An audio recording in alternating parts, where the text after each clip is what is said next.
Podcast में आप सभी का स्वागत है। तो जैसा कि हम सभी जानते हैं, महाकुंभ की शुरुआत प्रयागराज में हो चुकी है। सिर्फ प्रयागराज में ही नहीं बल्कि पूरे देश विदेशों में भी इसकी चर्चा हो रही है।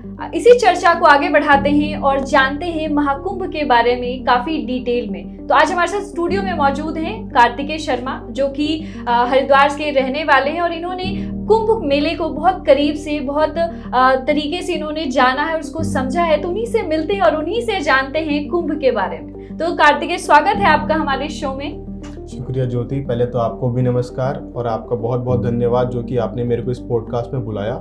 हालांकि आपने बहुत अच्छी बात कही कि मैंने कुंभ को बहुत नज़दीक से देखा है, क्योंकि 2021 के कुंभ में मैं अपने घर पे ही था। कोरोना की वजह से बहुत दिक्कत हुई, पर उसके बावजूद कुंभ को मैंने बहुत नज़दीकी से और बहुत अनुभव के साथ उसको महसूस किया है। तो मैं आपसे कार्तिकेय जानना चाहती हूँ कि कुंभ क्या है और इसका महत्व क्या है। कुंभ शब्द का जो असली अर्थ है, एक है कलश। इसकी जो ऐतिहासिक कहानी और जो पौराणिक कहानियों में इसका वह होता है विष्णु पुराण से। तो इसकी जो कहानी ऐसे शुरू होती है, जब असुरों और दानवों में युद्ध चल रहा था देवताओं के अगेंस्ट में, तो इनको ऋषि दुर्वासा सारे देवताओं को एक श्राप देते हैं कि आप अपनी शक्तियाँ खो दोगे। जबकि ये युद्ध हजारों सालों से चल रहा था, तो जब देवताओं अपने ऊपर कठिनाई दिखती है, वो लोग हारना स्टार्ट कर देते हैं, तो वो लोग सब कुछ छोड़ के जाते हैं विष्णु भगवान के पास। तो विष्णु भगवान उनको एक सुझाव देते हैं, समुद्र मंथन। हालांकि हम सब ने समुद्र मंथन के बारे में बहुत सारी कहानियाँ सुनी है, पर समुद्र मंथन की वजह से ही कुंभ का जो आरंभ हुआ है। जब देवताओं को लगा कि ये अकेले एक समुद्र मंथन नहीं कर पाएंगे, तो उन्होंने असुरों का साथ लिया। ये हजारों साल की लड़ाई वहाँ आके रुक गई, जब देवताओं और दानवों दोनों को अमृत चाहिए था, और वो अमृत जिस कलश में था वो कुंभ था। जब देवता और दानवों का ये संगठन हुआ, तो उसके बाद कुंभरा का अवतार लेते हुए, जो कि भगवान विष्णु जी का दूसरा अवतार था, एक कछुआ, उसके ऊपर मंडारा पर्वत को रखा गया और वासुकी नाग ने उसको अपने तन से लपेटा, ताकि जो देवता हैं अब वासुकी नाग की पूंछ की तरफ से उसको खींच पाएँ और जो असुर हैं वासुकी नाग का मुंह पकड़ के उसको खींच पाएँ। जब हजारों सालों तक ये समुद्र मंथन चला, तो इसमें से कई चीज़ें निकली। कामधेनु गाय जो ऋषि वशिष्ठ को दी गई, लक्ष्मी माँ जिन्होंने बाद में विष्णु जी से विवाह किया, और भी काफ़ी चीज़ें थी। कल्पवृक्ष पेड़, ऐरावत हाथी, इंद्रदेव का हाथी, इसमें से विष भी निकला जो कि शिव जी ने पिया, तभी उन्हें नीलकंठ कहा जाता है। यस, तभी उनको नीलकंठ कहा जाता है। और आखिर में निकला अमृत। तो आखिर में जब समुद्र मंथन के अंतिम उस पे अमृत निकला, तो अमृत जिस कलश में था उसको कुंभ कहा गया, और उसी से इस चीज़ का नाम पड़ा। उसके बाद फिर से देवता और दानवों में युद्ध छिड़ गया कि पहले अमृत कौन पिएगा। तो इसी में अब विष्णु जी अपना दूसरा चमत्कार दिखाते हैं, मोहिनी का रूप धारण करके, जो कि एक बहुत ही सुंदर अप्सरा थी। तो वो सारे के सारे दानवों को, असुरों को डिस्ट्रैक्ट करती है, और उसी बीच में सारे ही देवताओं को अमृत की बूंद चखा देते हैं। इसी बीच में जब विष्णु जी देवताओं में अमृत बांट रहे थे, तो राहु अपना भेष बदल के एक देवता बन के देवताओं के बीच आ जाता है। वो अमृत की एक बूंद चख लेता है। उसके बाद विष्णु जी को जैसे ही पता चलता है, वो उसका सर और धड़ अलग कर देते हैं। वहीं से उसका भी नाम पड़ा है राहु और केतु। इसी बीच में जब ये युद्ध चल रहा था, तो विष्णु जी अमृत को गरुड़ को देते हैं ताकि वो उसको बचा पाए। तो उसको बचाते वक्त उसकी बूंदें 4 जगह गिर जाती हैं, प्रयागराज, हरिद्वार, उज्जैन और नासिक। इसीलिए कुंभ इन 4 ही जगहों पे मनाया जाता है। मैं आपसे ये जानना भी चाह रही थी कि बहुत लोगों को होता है ना कि नहीं पता है, बट कहा जाता है कि ये 4 जगह पे ज़्यादा से ज़्यादा जो है कुंभ को हमेशा मनाया जाता है, और कुंभ के बहुत गैप भी हैं, कई कई सालों में कुंभ आता है। जैसे अभी जो 2025 में, इस साल जो हम देख रहे हैं प्रयागराज में जो सेलिब्रेट किया जा रहा है लोगों के बीच में, वो करीब कह रहे 144 ईयर्स बाद आ रहा है। तो इसके बारे में बहुत लोग कन्फ्यूज है, कोई कह रहा है 12 साल बाद आए, कोई कह रहा है 144। इसका आपको क्लैरिफिकेशन को देने के लिए आप इसके ऊपर क्या कहना चाहेंगे? देखिए, कुंभ होते हैं 4 तरीके के, अर्थ कुंभ, कुंभ, पूर्ण कुंभ और महाकुंभ। जो अर्थ कुंभ होता है किसी भी कुंभ या महाकुंभ के 6 साल बाद मनाया जाता है। जैसे मैं हरिद्वार से हूँ, तो मैं हरिद्वार का ही आपको एक एग्जाम्पल बताता हूँ। हरिद्वार में 2010 में कुंभ मेला हुआ था, उसके बाद 2015 में अर्थ कुंभ हुआ है और उसके बाद 2021 में हुआ। हालांकि ये इस वजह से हुआ है, जो जुपिटर की लोकेशन बैठती है सन और अर्थ के साथ, वो उस टाइम पे ऐसे बैठी कि 12 साल के बजाय 5 साल बाद ही अर्थ कुंभ और 6 साल बाद कुंभ हुआ है। इसी वजह से ये 2025 में जो महाकुंभ हुआ है, इसके हिसाब से देखा जाए तो हरिद्वार वाला कुंभ 2022 में होना चाहिए था। अब इनकी प्रक्रिया ऐसे है, अर्थ कुंभ हर 6 साल बाद होगा। जो कुंभ मेला है, हरिद्वार, नासिक, प्रयागराज, उज्जैन, चारों में से किसी एक जगह में हर 3 साल बाद होगा, क्योंकि ये साल में 12 बार होती है और 4 जगह हैं। उसके बाद होता है पूर्ण कुंभ, जो प्रयागराज में ही होता है हर 12 साल के बाद, और सबसे आखिर में महाकुंभ। जब 12 कुंभ हो जाते हैं उसके बाद होता है महाकुंभ 144 साल बाद। तो ये जो अभी 2025 में जो प्रयागराज में हो रही है 144 इयर्स के बाद ही होता ये है। 144 साल के बाद हो रहा है और अगला इससे 144 साल बाद ही होगा। तो आप- हमारी शायद कुछ पीढ़ियां भी इसको देख ना पाए। तो आप कहना ये चाहते हैं कि हम भी जो है अभी जो इस जनरेशन के लोग हैं या जो भी इस जनरेशन को जी रहे हैं, उन्हें कुंभ के एक बार दर्शन या उस कुंभ में स्नान जरूर करना चाहिए। बिल्कुल करना चाहिए, क्योंकि कुंभ में स्नान का मतलब है आपने अमृत में स्नान लगाया। अपने तन और मन दोनों को साफ करने का एक ये बहुत अच्छा मौका है। ये एक हिंदुत्व की यूनिटी लाता है, स्ट्रेंथ लाता है, साथ में आपको अपने रिलीजन, अपने कल्चर, अपने रूट्स को और अच्छे से जानने की होता है। हालांकि क्योंकि मैं तो हरिद्वार से हूँ, मेरे को वहाँ की हवा है, तो इस वजह से मेरा बहुत ज़्यादा मन इन सब चीज़ों में लगा रहता है। नहीं, आपने काफ़ी अच्छे से जो है कंफ्यूजन काफ़ी लोगों को रहती है कि कुंभ क्या है, कब होने वाला है, और अभी जो 144 इयर्स के बाद कुंभ जो अभी हुआ, इसको लेके भी बहुत लोगों को कंफ्यूजन था। तो आई होप आपको बहुत क्लियर हो गया होगा कि कुंभ का महत्व क्या है, ये इसकी हिस्ट्री क्या है और किस तरीके से जो है कुंभ इस साल बहुत ही अच्छे से मनाया जा रहा है। तो आपसे ये जानना चाहती हूँ कि कुंभ में जो है किस देवता की पूजा की जाती है, किनकी सबसे ज़्यादा मान्यता होती है? हालांकि कुंभ किसी स्पेसिफिक कोई भी एक देवता गण को नहीं मानता, पर जो कुंभ के देवता कहते हैं विष्णु जी को मानते हैं। उसका रीज़न ये है, Brahma the creator, Shiva the destroyer, पर जो इस पूरे संसार को चला रहा है वो है विष्णु। तो जब देवताओं को आफत आन पड़ी थी तो वो विष्णु जी के पास गए। विष्णु जी में उस समुद्र मंथन के समय 2 बहुत अहम भूमिका निभाई, पहला कुर्मा का अवतार लेके और दूसरा मोहिनी का अवतार लेके। इसी वजह से ये जो कुंभ का पूरा आयोजन है, इसमें विष्णु भगवान जी को बहुत ज़्यादा माना जाता है, बहुत ज़्यादा पूजा जाता है। तो हालांकि देखा जाता है, जैसे कि आपने बताया, विष्णु जी की महत्वता को दिखाता है, लेकिन बहुत लोग महादेव को भी बहुत मानते हैं, तो उनका भी नाम काफ़ी लिया जाता है। तो बहुत कंफ्यूजन वाली चीज़ है, तो इसको कैसे आप देखते हैं? देखिए, इसका कोई स्पेसिफिक आंसर तो नहीं है कि किसी भगवान को क्यों पूजा जाता है, पर जो मैं अपने उसमें मानता हूँ कि जितनी भूमिका विष्णु जी ने अमृत बात की पिलाई, उससे ज़्यादा भूमिका शिव जी ने, या उसके बराबर ही मैं तो शिव जी भी रखते हैं जिन्होंने विष को पिया। तो मेरा मानना है कि दोनों की अहम भूमिका थी और दोनों को ही माना जाता है इस कुंभ में।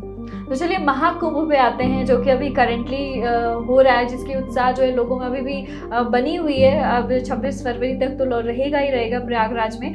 तो महाकुंभ क्या है और इसमें लोगों को स्नान क्यों करना चाहिए, ये मैं थोड़ा सा समझना चाहती हूँ। तो कुंभ की जो मान्यता इसलिए है कि जब वहाँ पे बूंदे गिरी अमृत की, और ख़ास तौर से प्रयागराज पे जहाँ पे तीनों सबसे शुद्ध माने जा रही, सबसे ज़्यादा अच्छा पूजनीय जो नदियाँ हैं वहीं पे मिलती हैं, गंगा, जमुना, सरस्वती।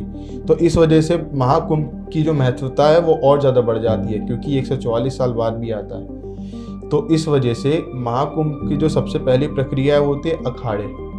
3 तरीके के अखाड़े होते हैं, वैष्णव, शिव और निर्मल। जो वैष्णव अखाड़े होते हैं वो विष्णु जी को पूजते हैं, जो शिव अखाड़े होते हैं वो महाकाल को पूजते हैं, और जो निर्मल अखाड़े होते हैं ये एक कॉम्बिनेशन होता है सिख और हिंदू कल्चर का।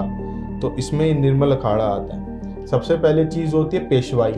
जितने भी अखाड़े हैं उनके जितने भी श्रद्धालु, साधु, नागा बाबा, सब एक एक करके अपनी अपनी पेशवाई निकालते हैं शहर में, अपना आने का आगमन देते हैं कि हम लोग आ गए हैं, कुंभ शुरुआत हो रही है। उसके बाद संक्रांति दिन जो महाकुंभ स्टार्ट हुआ था, सबसे पहला स्नान होता है। इसकी अगुवाई करते हैं नागा बाबा और सारे श्रद्धालुगण। उसका रीज़न ये है क्योंकि जो कुंभ है उसकी शुरुआत ही अच्छे मन और अच्छे तन से होनी चाहिए, और भारतवर्ष में नागा बाबा और जितने बाकी के साधु हैं उनसे ज़्यादा अच्छा मन किसी का नहीं हो सकता, क्योंकि वो लोग हैं जिन्होंने अपनी पूरी ज़िंदगी मोह को त्याग कर केवल डिवोशनल चीज़ों में लगाई है, स्पिरिचुअल मोक्ष की प्राप्ति के लिए स्पिरिचुअल चीज़ों के लिए लगाई है। तो इसलिए वो लोग इस चीज़ की अगुवाई भी करते हैं। पता है क्या, इसमें ना बहुत ये भी मैं भी ये जानना चाहती हूँ, और बहुत लोगों का सवाल भी होता है कि जो अभी मेले में, महाकुंभ या कोई भी कुंभ में साधु जो भी नागा बाबा लोग आ जाते हैं, बट ये रहते कहाँ हैं? कभी दिखाई नहीं देते। बट अगर मैं बहुत सारे भी मैं वीडियोस देख रही थी अभी इंस्टाग्राम पे, तो महाकुंभ का भी बहुत ज़्यादा ट्रेंड चल रहा है और आप भी देख रहे होंगे। तो बहुत ज़्यादा हम वीडियोस अभी देख रहे हैं जिसमें बहुत सारे अलग अलग देशों से जो है यहाँ साधु और ऋषि मुनि यहाँ से आए हुए हैं। लेकिन ये रहते कहाँ हैं? क्योंकि सडनली इतनी भीड़ हमें वो देखने को मिल रही है, लेकिन ऐसे अगर आप नॉर्मली रहेंगे तो हमें कभी देखने को नहीं मिलता। देखिए, इनकी कोई एक स्पेसिफिक लोकेशन नहीं होती है, पर हालांकि आपने एक चीज़ बहुत नोटिस करी होगी कि जो नागा साधु लोग हैं, ये लोग ठंडी जगह पर रहना पसंद करते हैं। उसका रीज़न ये है कि ये लोग इतना मेडिटेशन करते हैं, इतना ध्यान लगाते हैं कि इनको एनर्जी बहुत होती है, और उस वजह से ये लोग ठंडी जगह जैसे हिमालय पे कितने बाबा लोग आज भी अपना गढ़ बना के बैठे, आश्रम होगा छोटा छोटा, और वहाँ पे हम जैसे आम लोग नहीं जा पाएंगे। और वो ये लोग पसंद भी नहीं करते कि इनकी जो ध्यान है उसको कोई भंग करे। इस वजह से इनको देखना थोड़ा सा मुश्किल भी होता है, क्योंकि ऐसी जगह पर रहते हैं जहाँ पे हम जैसे लोग ना जा पाएँ। और इसी के साथ साथ एक चीज़ और है, क्योंकि ये अगुवाई इसलिए करते हैं क्योंकि जब आदि गुरु शंकराचार्य ने ये सोचा कि हम लोग केवल शास्त्रों के हिसाब से चलेंगे, उन्होंने एक चीज़ का और ध्यान दिया कि समय बदला, राजा बदले, प्रजा बदली, तौर तरीके बदले। हालांकि पहले के ज़माने में जब हमें कोई अपनी बात रखनी थी तो हम लोग शास्त्रों का उपयोग करते थे। आज के समय पे कोई शास्त्र पे नहीं मानता, हर कोई शस्त्र पे चलता है। आपका ही कभी विवाद हो जाए तो आप समझने से पहले उस पर गुस्सा करेंगी, उस पर भड़केंगी, उसके बाद आप काम डाउन होगी। ये तो ये चीज़ नागाओं में और ऋषियों में बहुत पहले से कि वो लोग काम माइंडेड चलते हैं, वो लोग अभी भी शास्त्रों पे चलते हैं। आदि गुरु शंकराचार्य ने जब ये चीज़ समझी कि आगे केवल शास्त्रों से काम नहीं चलेगा, शस्त्र भी बनाने पड़ेंगे, तो उन्होंने उसी के लिए एक आर्मी बनाई। हालांकि जैसे आप देखते हैं कि जापान में सामुराई हैं, ग्रीस में स्पार्टन्स हैं, कहीं ना कहीं इंडिया के लिए, और हालांकि इंडिया से अलग हिंदुस्तान के लिए ये लोग एक आर्मी है, हिंदुस्तान की आर्मी कही है। ये लोग किसी से लड़ते नहीं है, किसी से भिड़ते नहीं है, पर जब धर्म की रक्षा करनी होती है तो सबसे पहले नागा साधु सबसे सामने आते हैं। इसीलिए पहला उनका भी है कि वो स्नान में उतना ही पार्ट दे जितना बाकी के जो समक्ष साधु और ऋषि रखते हैं। हाँ, तो काफ़ी डीप चीज़ें आपने बताई हैं, क्योंकि बहुत लोगों को, और मुझे भी ये, मैं ईमानदारी से कहूँ तो मुझे भी ये सब चीज़ें उतनी पता नहीं, क्योंकि आजकल की जनरेशन को उतना कोई बताने वाला नहीं है। हमने बहुत टीवी में या इधर उधर देख के चीज़ें सीखी हैं, बट उतना डीप नॉलेज तो हमें कभी इन चीज़ों के बारे में नहीं था। तो अगला सवाल मैं आपसे पूछना चाहती हूँ कि तो मैं आपसे जानना चाहती हूँ नागा साधु के बारे में। नागा साधुओं के बारे में मैं ये सवाल आपसे जानना चाहती हूँ कि नागा साधु का जो पर्सनालिटी होती है, जो उनका ऑरा होता है, बहुत ही अलग होता है, बहुत ही पॉजिटिव होता है ना, बहुत ही हाई एनर्जी होती है। लेकिन क्या होता है जब वो आसपास अगर अभी जैसे कहीं मिलते हैं तो लोग काफ़ी घबरा जाते हैं, उनको देखकर काफ़ी डर जाते हैं। तो इसको लेकर आपका क्या कहना है कि ऐसा क्यों होता है? देखिए, पहले तो मैं कहना चाहूँगा कि उनसे डरना नहीं चाहिए। वो हमारे धर्म के रक्षक हैं, हमारे रक्षक हैं। उनका हालांकि थोड़ा सा जीवन वो लोग ऐसे रखते हैं कि नागा साधुओं की जो जीवन की शुरुआत होती है वो होती है त्याग से। अपना कपड़ा, अपना खाना पीना, परिवार, घर बार सब छोड़ के वो लोग केवल मोक्ष के लिए और ध्यान लगाने के लिए सब त्याग देते हैं। तो उनका थोड़ा सा, वो लोग शिव जी को बहुत मानते हैं, क्योंकि शिव जी को कहते हैं कि शिव जी उसमें पहाड़ों के बीच एक शमशान में रहते थे जैसे। तो उनका भी कहीं ना कहीं वही चीज़ से है कि हम अपने देवता के ज़्यादा क्लोज रहें, इसलिए वो थोड़ी सी वेशभूषा उस तरीके से रखते हैं। डरना नहीं चाहिए, क्योंकि वो हिंदुस्तान के लिए आर्मी है। उतना ही प्राउड कीजिए जितना हम इंडियन आर्मी को देख के करते हैं। और आज के टाइम पे इतना डेडिकेटेड, इतना स्पिरिचुअल माइंड लेके वो करना सबके बस की बात नहीं है। तो वो लोग कर रहे हैं तो हमें उस चीज़ के लिए उनका धन्यवाद करना चाहिए। कहीं ना कहीं वो हिंदू की जो यूनिटी है, हिंदू लोगों की, सबकी पूरे धर्म की यूनिटी को एकत्रित कर रहे हैं और जोड़ भी रहे हैं। और कहीं ना कहीं इस महाकुंभ में सबसे ज़्यादा अगर आप देखेंगे तो नागा को देख के लोग एक्साइटेड भी होते हैं, देखना चाहते हैं कि क्यों। और कहीं ना कहीं एक रीज़न ये भी है कि गोकुल के एक बार अहमद शाह अब्दाली ने अपनी फौज लेके सोचा कि मैं गोकुल में जाऊं, भगवान श्री कृष्ण की नगरी में मंदिर वगैरह तोड़ दूं, खजाने लूट लूं।